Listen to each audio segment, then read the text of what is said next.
ముఖ్యంగా తారక రామ తీర్థ సాగర్ ఈ ప్రాంత వాసులకి తీరని కళ. నాకు పోరాట యాత్ర నుంచి చెప్తా ఉన్నారు. ఇందాక చంద్రబాబు గారు కూడా చెప్పారు. ఆయన శంకుస్థాపన ఆయన ప్రారంభం చేస్తుంది. పూసపాటి రేగ భోగాపురం మండలాలకు సాగునీరు తాగునీరు కోసం మొదలుపెట్టిన ఈ ప్రాజెక్టు ఈ ప్రభుత్వం వచ్చాక ఒక్కసారి కూడా ప్రాజెక్టు వైపు చూడలేదు. అది వాళ్ళ నాన్నగారి వారసత్వం అని చెప్పి సాక్షి టీవీలో ఆయన తల మీద డిజిటల్ పువ్వులు తప్ప ఆయన ముందుకు తీసుకెళ్తా ఉన్న ఈ తారక రామ తీర్థసాగర్ ప్రాజెక్ట్ ని పూర్తి చేయలేకపోయాడు. ఈ రోజు మేము మీకు అందరం మాటిస్తున్నాం. చంద్రబాబు గారి ముందు మాకు ఎన్డీఏ కూటమి తరపున మేమందరం మాటిస్తున్నాం. మనకి దాహం సాగునీరు తాగునీరు ఇచ్చే తారక రామ తీర్థసాగర్ ప్రాజెక్ట్ ని ఆగ మేఘాల మీద పూర్తి చేస్తాం.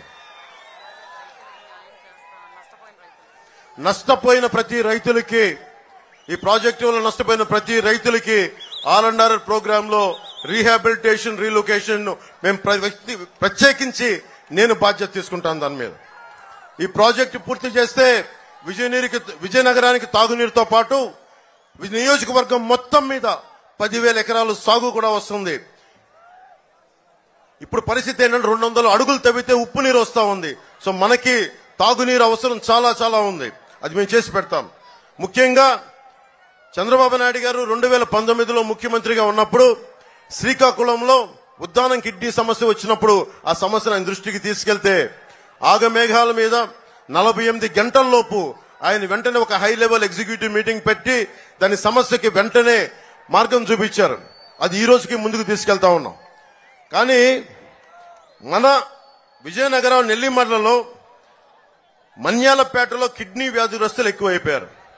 ఇది కారణాలు తెలియకుండా చనిపోతా ఉన్నారంటే చాలా మంది మన జనసేనకు సంబంధించిన వాళ్ళు ఇది రీసెర్చ్ చేస్తే నీళ్లలో సెల్స్ ఫ్లోరైడ్ మెగ్నీషియం అనే తెలిసింది. రాష్ట్రమంతా ఒకటే దందా. ఎక్కడైతే కష్టాలు ఉన్నాయో ఎక్కడైతే కిడ్నీ వ్యాధులు దారుణంగా పెరిగిపోయినాయి. ఇది రావాలంటే వైద్యం చాలా కీలకమైంది.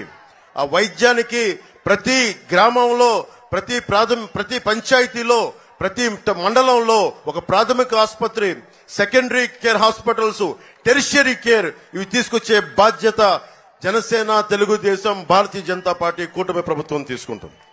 అలాగే నది పేరు ఏదైనా గాని ఇసుక దోపిడీ ఒకటే. మనకి ఇక్కడ బాధితురాలు చంపావతి నది, డెంకాడ, లంకపేట, మునిగిపల్లి, నాతవలస, కోట, భోగాపురం ప్రతి చోట ఇసుక దోపిడీకి అడ్డే లేకుండా పోయింది. ఈ ఇసుక దోపిడీ ఆగాలంటే మనకి కూటమి ప్రభుత్వం రావాలి. పంచాయతీ అనుమతి లేకుండా తన్గుడుమిల్లి లాంటి ప్రాంతాల్లో కూడా విచ్చలవిడిగా గ్రానైట్ తవ్వకాలు, అక్రమ క్వారీ తవ్వకాలు. వాళ్ళ దగ్గర డబ్బులు పెరిగిపోతున్నాయి. మీ దగ్గర డబ్బులు లేవు, మీకు ఉపాధి అవకాశాలు లేవు, మీకు ఉద్యోగాలు లేవు, మీకు సాగునీరు లేదు, మీకు తాగునీరు లేదు. మరి ఎక్కడికి వెళ్తారు మీరు? వలసలు వెళ్ళిపోవాలి. విజయనగరం దాటి ఉత్తరాంధ్ర దాటి మీ వలసలు ఆగాలి అంటే కూటమి ప్రభుత్వం రావాలి. జగన్ మాట్లాడితే చిన్న గులకరాయి పెట్టుకొని దానికి పెద్ద ప్లాస్టర్ ఎంచుకున్నాడు, ఎగ్జిబిషన్ చేస్తా ఉన్నాడు. అంటే రామతీర్థంలో రాముల వారి విగ్రహం తల నరికేస్తేనేమో అది గాయం కాదు. కడపలో మీకు తెలిసి ఏం జరిగింది వారి కుటుంబంలో, గొడ్డలు వేటు పడితే అది గాయం కాదు. స్వయాన వాళ్ళ చెల్లెలు అంటా ఉన్నారు, అంటే నీకు ఇంతపాటి తలకి ఇంత గాయం, అది నువ్వు కొట్టుకున్నదో కొట్టించుకున్నదో తెలియదు. కానీ ఆయన మీద గొడ్డలు వేటు పడితేనేమో సమస్య కాదు, కానీ నీ మీద చిన్న రాయి పడితే రాష్ట్రం అంతా సమస్య. 30,000 మంది ఆడపిల్లలు అదృశ్యం అయితే సమస్య కాదు. అమర్నాథ్ అనే 15 ఏళ్ల యువకుడు కొంతమంది ఆకతాయిలు అక్క నడిపిస్తుంటే రక్షించడానికి వస్తే వైసీపీ నాయకులు చెరుకు తోటల్లో తీసుకెళ్లి పెట్రోల్ వేసి కాల్ చేశారు.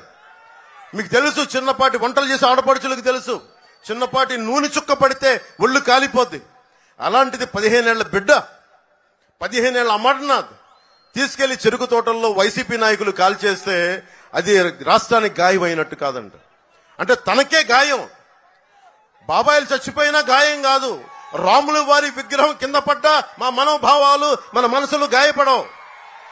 ఆయన నుదుటికి చిన్నపాటి గాయం పడితే మొత్తం ఆయన కదిలిపోయాడు. రాష్ట్రం అంతా కదిలిపోవాలి.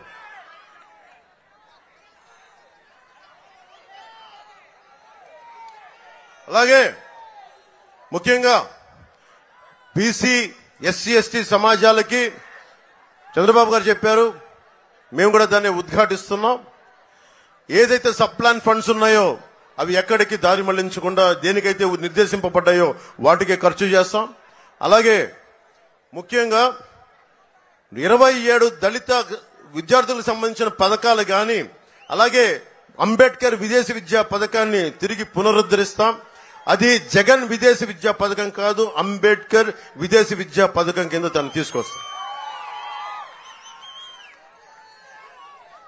అలాగే తూర్పు కాపు సామాజిక వర్గానికి సంబంధించి ఉత్తరాంధ్రలో కాకుండా ఇతర ప్రాంతాల్లో ఉన్న తూర్పు కాపులు అందరూ కూడా ఇతర ప్రాంతాల్లో ఓబీసీలో చేర్చాలి అన్న డిమాండ్ కేంద్ర ప్రభుత్వం మీద ఉంది. తూర్పు కాపులకి మేము హామీ ఇస్తున్నాం. దాన్ని నేనే తీసుకెళ్లి దాని గురించి ప్రత్యేకంగా మేము మాట్లాడుతాం. చంద్రబాబు గారి దృష్టి కూడా తీసుకొస్తాం.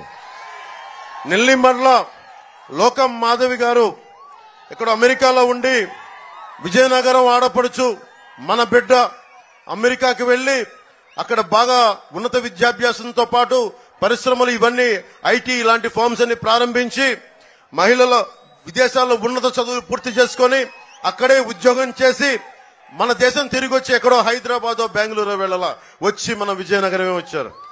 మన విజయనగరంకి వచ్చి మిరకిల్ సంస్థ స్థాపించారు. ఇక్కడే కంపెనీ మొదలుపెట్టి కొన్ని వేల మందికి విద్య ఉద్యోగ అవకాశాలు కల్పించారు. 10 సంవత్సరాలుగా దశాబ్దంగా మీతోనే ఉన్నారు. ఎమ్మెల్యే కాకముందు నుంచి అనేక విధాలుగా సేవా కార్యక్రమాలు చేస్తున్నారు.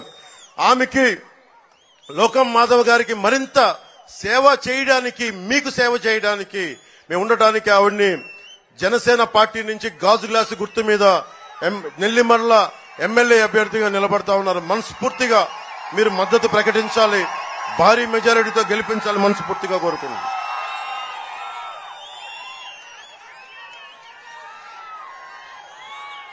ముఖ్యంగా విజయనగరం మన నెల్లిమర్ల నియోజకవర్గంలో ఈ పరిశ్రమల కాలుష్యం ఎక్కువైపోయింది. ఫార్మాస్యూటికల్స్ ఆ కాలుష్యం దానివల్ల మీకు కిడ్నీ వ్యాధులు కానీ ఆడబిడ్డలకి గర్భం కూడా రాలేని పరిస్థితులు. దీనికి ప్రత్యేకించి కాలుష్య నియంత్రణ మండలిని బలోపేతం చేస్తాం. అలాంటి వ్యర్థాలని శుద్ధి చేయకుండా భూమిలో కానీ బయటికి వదిలినా వాళ్ళ మీద బలమైన చర్యలు తీసుకుంటాం.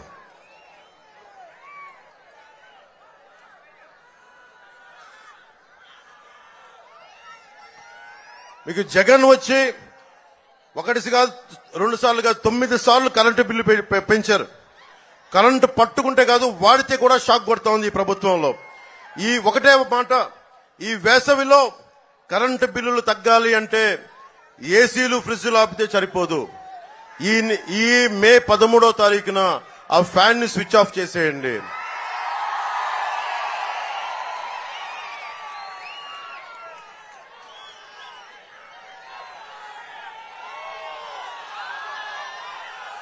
ముఖ్యంగా మత్స్యకారులకి జట్టీలు నిర్మించాలి.